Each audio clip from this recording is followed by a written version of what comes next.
Okay, right. So now we've done the news, we've done all those bits for the month, and we can move on to, I suppose, the final segment for this month, and that is our historical TV choosings, our choices for the month. And this month, I have watched a couple of things which I could mention, but I'm not going to mention them. Instead, I'm going to make a point of saying that I did not watch The Mummy with Tom Cruise. Why didn't you watch The Mummy? Everybody's been watching The Mummy. It's had the best reviews of any film this year so far. Oh, and the box office has been astonishing. Yes. We specifically didn't. I mean, actually, we made a point of watching the Brendan Fraser incarnation, and of course, I mean, and of course Rachel Weisz as well. And of course, over the years we've seen so many incarnations of these Universal monsters, monster movies, in particular, for example, The Mummy, that of course it's always going to get remade, and it's not that we didn't go and see it because it was a remake, but because it just looked terrible. But a little point I'd like just to briefly touch on, I suppose, just to add a sort of expand beyond the fact of something I didn't see, is the legitimate question the observation that actually mummies represent one of the few monsters that are based on a legitimate burial practice, if you know what I mean, cultural burial practice. In that sense, I suppose what we're seeing there is an expression of exoticism, Orientalism, all this kind of thing, going, oh, mummies and curses and this kind of thing. Other monsters, for example, in the Universal collection include vampires, creatures from the Black Lagoon, werewolves. None of these actually are taking someone else's burial practice and turning it into, putting it on film. Although I agree with you, I take your point, but I think particularly when it comes to werewolves and particularly vampires, they do have their roots in European and then European North American folklore. They do, yeah. And there are certainly burial practices that appear to be involving staking down the dead in some form or other, or putting a brick in the mouth, for example. We anybody who's studied burial archaeology can come up with all sorts of different iterations of the same, what appear to be the same cultural idea. But that's potentially with regard to vampires, maybe. But then again, you can't. It's not like you can argue that there's a vampiric culture who's being mocked or being somehow being pantomimed for entertainment. And it's interesting how, for example, in the case of let's take the headliner King Tut. When he was buried, the whole practice, the removal of the organs, the wrappings, the multiple sarcophagi, all of that stuff was there for very specific and solemn purposes. And don't get me wrong, I'm not trying to be a spoilsport. I'm not actually trying to say you shouldn't watch The Mummy. We love The Mummy. But it's just interesting. It's interesting how someone just pointed that out to me the other day. That the Mummy is potentially quite insensitive in that sense. I think it's interesting. You could, though, if you want to play cultural criticism on the cultural criticism game here, you could take the idea of the Mummy wreaking his revenge on the European interlopers as a comment on imperialism. And very interestingly, there was a program on a documentary last night fronted by Ian Hislop looking at Britain's relationship with immigration over the last 150 years since Victorian times, and the development of more and more restrictive legal bars on people coming in from other countries to live in Britain. And one of the points he made, or that was made during the course of the program, was that, for example, Bram Stoker's Dracula appeared at the same time as there was concern about the alien invasion of Europeans. At that time, it was particularly Jewish people from Eastern Europe and Russia, and the Russian Pale fleeing from pogroms. So these cultural, what are now cultural icons, actually also have origins in a very real relationship with the past in sort of real time. Yeah, so maybe in that sense, maybe we're just a wee bit closer to the origins of the Mummy one. as opposed to being a bit further removed when it comes to brimstone, etc. Yeah, I mean, it's possible. And obviously, because a mummy is so specifically archaeological, Yeah, yeah. going right back to. But it's interesting, though, isn't it? Because if you look at the history of archaeology and the history of Egyptology, the mummy is so tied up because obviously they're people. Mm-hmm. So tied up. And sorry. I didn't do that. I promise. I'm ashamed of myself. Oh, we have been going rather a long time this afternoon, haven't we? Yeah. No, just very quickly, just to say that because mummies are essentially another version of us. Mm-hmm. Mm-hmm. There's that slightly. I think the relationship is very different to with a lot of other archaeological finds and a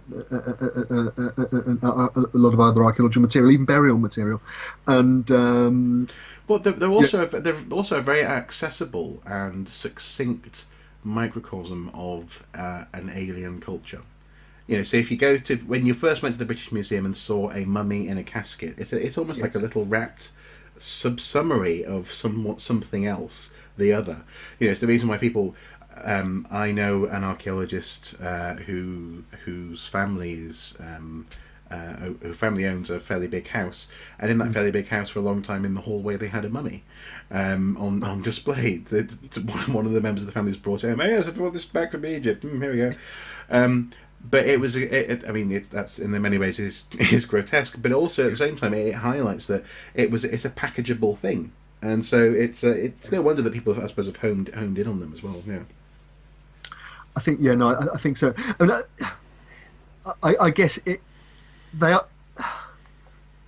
We can home in on them in various ways, can't we? I mean, you go to the British Museum and still perhaps the most famous mummy there is the oldest mummy there, and people have people are on first name terms with him, and that's Ginger, the pre-dynastic mummy, who is a natural mummification rather than the full-on pharaonic mummification process. But there's this person in this fetal position, looking actually still very human and very vulnerable, and it's people. There's the recognition and the humanity is actually very easy to make, even though the culture's alien. That's true. Yeah. Well, I guess I think that's another element of it as well, isn't it? It is very relatable. It's literally it's human shaped. Yeah, literally.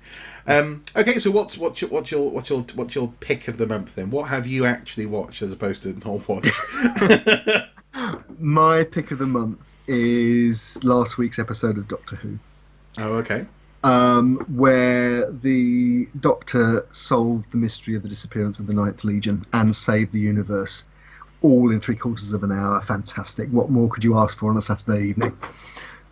I'm gonna. I agree with you. I did watch this episode, and the first thing I turned to the lovely Mrs. Soup, and I said, I'm afraid I'm gonna have to turn off my critical brain here.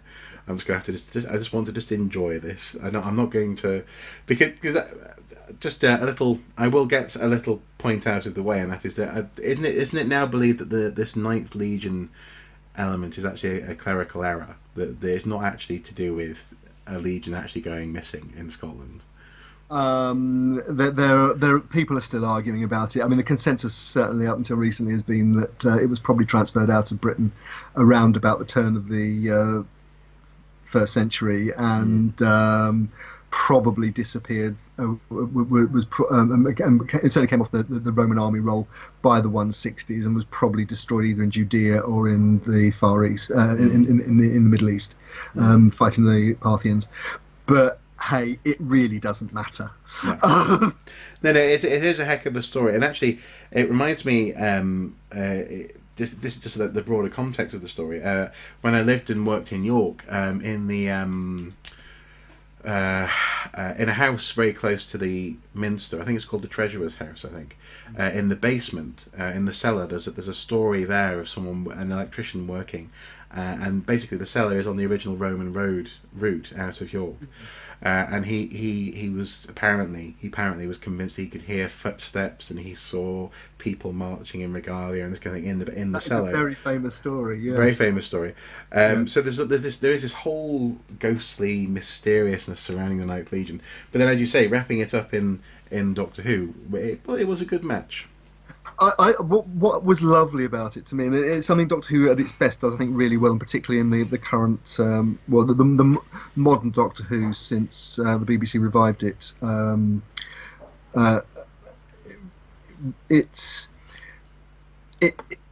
It plays with the cultural references. There's a wonderful moment early in this particular episode where the Doctor's current assistant, Bill, played by Pearl Mackie, the excellent Pearl Mackie, says, "I know about the Ninth Legion. I've read the book." She's talking about Rosemary Sutcliffe's Eagle of the Ninth. Everybody, and you immediately know that. And I'm one of the people who's sitting here as a professional archaeologist and researcher because, as a kid, I read Rosemary Sutcliffe. And then watched the BBC version of the Eagle of the Ninth in the 1970s.